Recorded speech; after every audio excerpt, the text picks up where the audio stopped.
umpamanya. Kemudian usahanya tidak akan mendatangkan kesusahan kepadanya, keluarga tidak akan menyengsarakannya, menyusahkannya, karena ia diselamatkan dari siksaan, dibebaskan dari azab, dari hukuman, karena tidak ada dosa lagi, telah dihapuskan dosa. Waghfir lana, dan ampunilah kami. Ampunan maknanya penutupan dosa. Dosa itu tak dihapus, tapi ditutup saja. Masih ada dosa, masih, tapi ditutup saja. Tapi ditutup saja itu sudah bermanfaat. Apa sebab? Sebab kalau dosa tidak ditutup, dosa itu melahirkan siksa. Contoh umpamanya, tadi pagi berdusta, tadi pagi pukul 9 pagi tadi berdusta. Bermana berdosa? Berdosa. Tapi sampai malam ini masih belum disiksa lagi oleh Allah. Badannya masih sehat, hartanya tak ada yang hilang, keluarganya masih ada dan penuh kasih sayang, belum ada lagi menjalani siksaan. Boleh jadi Allah mengampuni dosanya, maknanya menutupi dosanya itu, sehingga dosanya tidak melahirkan siksa. Ditutup dosa. Jadi mana yang lebih baik, dihapus dosa atau ditutup dosa? Dihapus dosa. Maka doa kita ketika malam Lailatul Qadar, minta dihapus dosa.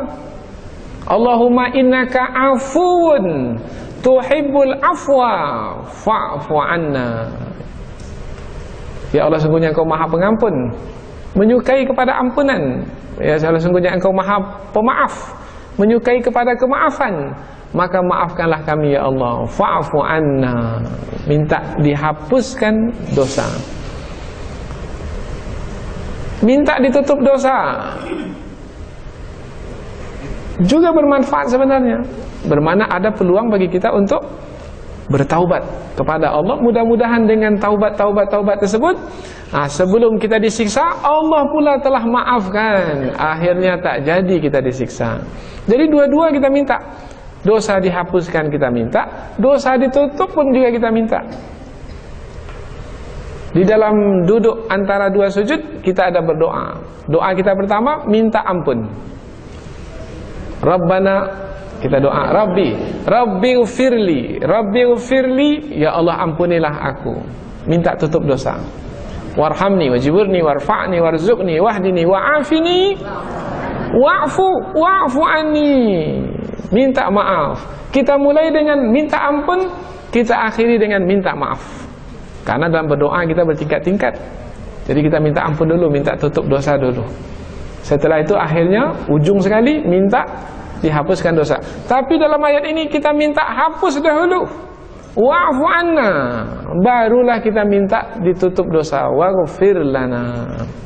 Setelah itu barulah kita minta warhamna, dan rahmatilah kami. Jadi kita minta yang utama dalam ayat ini terlebih dahulu. Setelah itu barulah yang kemudiannya adalah minta ampunan. Setelah itu barulah minta kasih sayang dari Allah. Sebab dua ayat terakhir ini adalah dua ayat keistimewaan yang diberikan kepada Rasulullah Sallallahu Alaihi Wasallam, dan Rasulullah langsung menerimanya, seperti yang kita terangkan sebelum ini, langsung menerimanya dari sisi Allah Subhanahu Wa Taala, dari perbendaharaan di Arsh, min baiti kanzin min tahtil arsh, dari rumah pembandaraan dan dari bawah Arsh.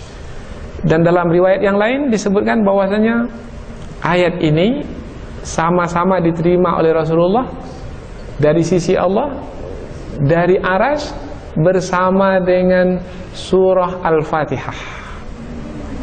Jadi bersama dengan surah Al-Fatihah, ayat ini diterima oleh Rasulullah. Jadi apabila surah Al-Fatihah adalah surah yang istimewa, karena sama-sama diterima oleh Rasulullah di waktu yang sama dari bawah Arsh, maka surah ini pun, ayat ini pun menjadi ayat yang istimewa. Maka keistimewaannya di dalam ayat ini adalah ayat ini menerangkan tentang keimanan Rasul, keimanan orang-orang beriman kepada Allah, kepada malaikat, kepada kitab suci, kepada para Rasul, dan kepada hari akhirat. Kemudian juga mereka berdoa kepada Allah supaya apa yang mereka jalani di dunia ini dijalani dengan mudah, dengan berhasil. Kemudian mereka pula meminta yang tertinggi, yaitu minta ampun. Kemudian sebelum meminta ampun, mereka meminta maaf, karena sebenarnya ampunan dan maaf itu adalah yang paling utama diminta. Kalau minta harta, itu kaitan hanya dengan hidup di dunia ini saja. Minta pasangan hidup, minta anak, minta apa lagi? Minta kekuasaan, itu hanya kaitan dengan hidup dunia. Tapi kalau minta ampunan dosa, minta penghapusan dosa, itu kaitannya dengan di dunia dan kaitannya dengan di akhirat. Di dunia diselamatkan dari azab dan siksaan, di akhirat pun akan diselamatkan dari azab dan siksaan. Warhamna, dan kasihanilah kami ya Allah. Anta maulana, engkau adalah penolong kami. Kalau disebut engkau adalah penolong kami, bermakna kita memperakui kita ini memiliki sifat kekurangan. Tidak akan mungkin kita mampu menjalani hidup kita dengan sifat kekurangan yang ada pada kita kalau Allah tidak menolong kita. Maka kita sebutlah anta maulana, engkau adalah penolong kami. Lebih khusus lagi, kita punya sifat kekurangan ketika kita menghadapi musuh yang senantiasa berniat buruk, yang mendengki, yang coba untuk mengalahkan kita. Niat buruk mereka yaitu untuk mengeluarkan kita dari keimanan kita. Siapa mereka itu? Orang-orang kafir, kaum kafir. Inilah yang akan kita hadapi sampai akhir zaman. Dan jumlah mereka ramai. Dan mereka memaksa kita untuk keluar dari keimanan. Kita pula punya sifat kekurangan. Kita tidak akan mungkin mampu menghadapi mereka tanpa pertolongan Allah. Maka supaya kita dapat selamat menghadapi kaum yang kafir, kita pun memohon pertolongan Allah. Anta maulana, engkau adalah penolong kami ya Allah. Fansurna alal qaumil kafirin, maka tolonglah kami dari golongan orang yang kafir, yang senantiasa berusaha sekuat tenaga untuk menggagalkan kami dalam menjalani ujian iman di dunia ini. Karena ayat ini diakhiri dengan doa-doa, maka salah seorang sahabat Nabi bernama Muaz bin Jabal radhiyallahu anhu, apabila selesai membaca ayat ini, beliau akan mengatakan amin.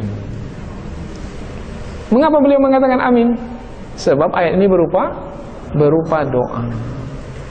Maka kalau mau mengikuti jejak salah seorang sahabat Nabi ini, Mu'adz bin Jabal adalah salah seorang yang dipercaya oleh Nabi untuk mengajarkan ilmu ke Yaman.